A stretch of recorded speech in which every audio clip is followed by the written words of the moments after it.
Joining me now to expand on this conversation, Texas Congressman Troy Nehls.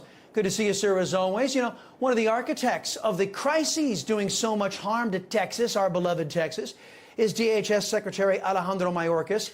Democrats and pro-Democrat Republicans, I hear, are working hard to ensure he escapes any accountability. If the Democrats are successful at blocking the trial of Mayorkas, shredding the Constitution and over 250 years of precedents, do you think some of your squishy GOP colleagues may be forced to accept the radical nature of the modern Democrat Party and actually, I don't know, start opposing them? Well, Chris, thanks for having me. We knew exactly what was going to happen. Now, I applaud the Republican conference here in the House of Representatives for impeaching Mayorkas. I mean, we sent them over there, but we must be realistic. Chuck Schumer is going to do everything and is doing everything as we speak to protect Alejandro Mayorkas. He's just going to do it. I guess that's what Chuck Schumer is all about.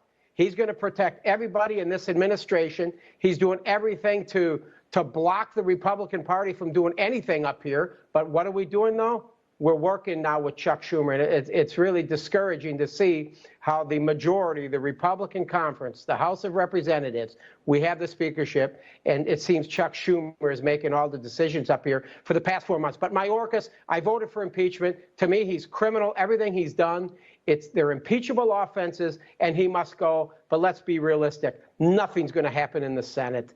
They got rid of the first one. They're going to say the second one's going to be unconstitutional. It's going to end probably by the end of the day. It's over.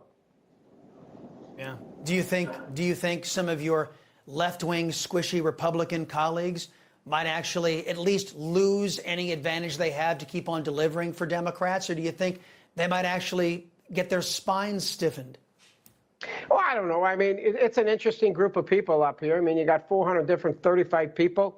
None of us up here, nobody seems to lack any self-confidence, and many of them from, have varying districts. I mean, some of them are in +2, +3. My district, I'm a +13, +14 Republican district. So, I mean, listen, we have had dysfunction up here since the first of the year. We got rid of, obviously, Kevin McCarthy, all right? And there were 8 that did it. I'm not going to judge those 8, but now we got Mike Johnson, and my attitude is this. Are we better off, 6 months ago with McCarthy or with Johnson? And there's a lot of people frustrated right now, Chris. They're frustrated. This Ukrainian money, they're going to say it's a loan. It's not a loan. It's a loan that can be forgiven. It's a loan, 60-something billion. Here it is, 61 billion to Ukraine. By November of the end of this, by 2024, the president can forgive 50% of that 61 billion. And then next year, whoever the president is, can forgive the other 50%.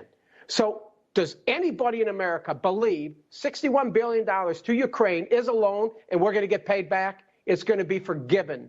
That's the problem with some of the language in this legislation. I can't support it. I won't support it. Okay. Well, let me just ask you, because you brought this up.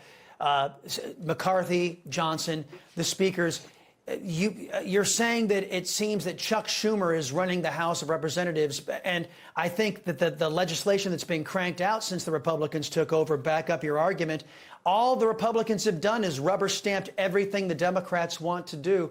You think that's a problem when you have to go back home to your district and campaign and say, hey, elect me, I'm a Republican? Won't your constituents ask you, hey, what have you guys done in the majority? Well, what I heard in our March primary in the great state of Texas, the #1 issue for the voters in Texas are the border. And there's nothing here really about the border. They have a border bill coming out, but we don't have the text of it. The fact of the matter is this, is that what we've done in our leadership as the majority, we have done everything through suspension. Mike Johnson has had to go through suspension.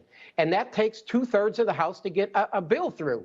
And the only way he could do that is through getting Democrats to vote for it. So we had to water down all of our legislation. They're not conservative like it should be. But then we got this idea, well, let's just get rid of Mike Johnson. Let's do a motion to vacate. I can assure you one thing right now. Chuck Schumer is on the phone with Hakeem Jeffries and said, if we got 10, 15, 20 Republicans that bring up this motion to vacate Mike Johnson, you're going to find 20 Democrats that are going to neutralize the Republicans that feel we need a new speaker. Mike Johnson's going to be the speaker till the end of the year. Everything we do in the Republican conference should be in the best interest of getting Donald Trump back in the White House.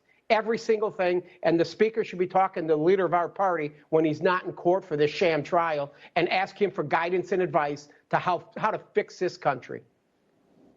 Congressman Troy Nehls, always appreciate the visit, sir. Come back soon.